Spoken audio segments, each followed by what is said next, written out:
Cheese পরোটা নামটাই খুব ভালো না। তার জন্য আমি ময়দা নিয়েছি 1 কাপ, আর এটা নিয়েছি মজুরেলা চিজ, তার গ্রেট করে নিয়েছি একটু কাঁচা লঙ্কা আর গোলমরিচের গুঁড়ো। এরপরে আমি ময়দাটাতে 2-3 চামচের মতো সাদা তেল দিয়ে নেব, আর সঙ্গে নেব অল্প একটুখানি নুন। যেহেতু চিজের মধ্যে নুন একটু থাকে, সেই জন্য ময়দাটায় খুব বেশি নুন দেবো না, কারণ ওটা পুর হবে তো, বেশি নুন হলে খেতে এবার ভালো করে আমি ময়দাটাকে মেখে নেব। আগে তেলটা পুরো ময়দায় ভালো করে মিশিয়ে নেব। আমার ময়দাটা মাখা হয়ে গেছে, আর চিজটার সাথে ওই কাঁচা লঙ্কা আর গোলমরিচের গুঁড়ো যেটা ছিল সেটাও মিশিয়ে নিলাম। ময়দাটা মাখার পরে এটাকে কিন্তু একটু রেস্টে রাখতে হবে। আমি আধ ঘন্টা রেস্টে রেখে দিলাম।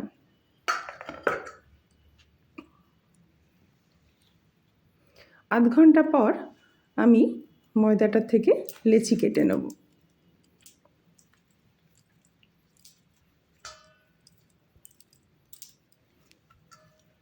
এবার এই লেচিটাকে একটু বেশ ভালো করে গোল গোল করে নিলাম, আর মাঝখানটা একটু গর্ত করে নিলাম। ওইটার মধ্যে আমি ওই চিজের পুরটা কিন্তু দেব। চিজের পুরটা কিন্তু দেওয়ার সময় খুব হালকা হাতে প্রেস করতে হবে, না হলে চিজটা বাইরে দেখে বেরিয়ে যাওয়ার সম্ভাবনা থেকে যাবে। ভালো করে আস্তে আস্তে করে আমি ভেতরে ঢুকিয়ে নিয়ে মুখটা খুব ভালো করে চিপে বন্ধ করে দিলাম। এরমভাবে আমি সবগুলো লুই রেডি করে নিলাম।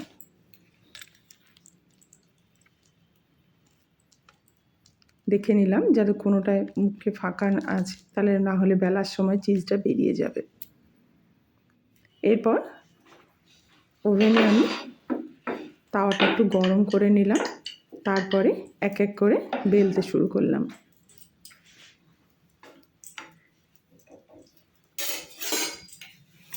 এটা শেকবার সময় কিন্তু চারদিকটা খুব হালকা হাতে করে প্রেস করে করে শেখতে হবে, না হলে চারদিকটা একটু কাঁচা থেকে যাওয়ার সম্ভাবনা থাকে।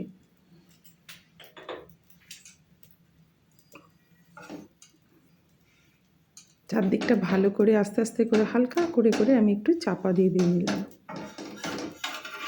একটু উল্টে পাল্টে ভেজে নিলাম।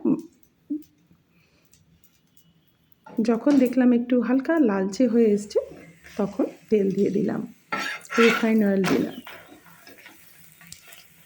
এইভাবে দেখো কি সুন্দর বেশ একটু লালচে লালচেও হলো।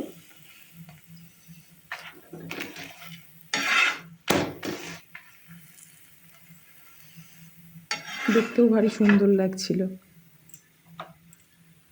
এভাবে আমি সবগুলো একটা একটা করে করে নিলাম। দেখো আমার পরোটা রেডি, চিজ পরোটা।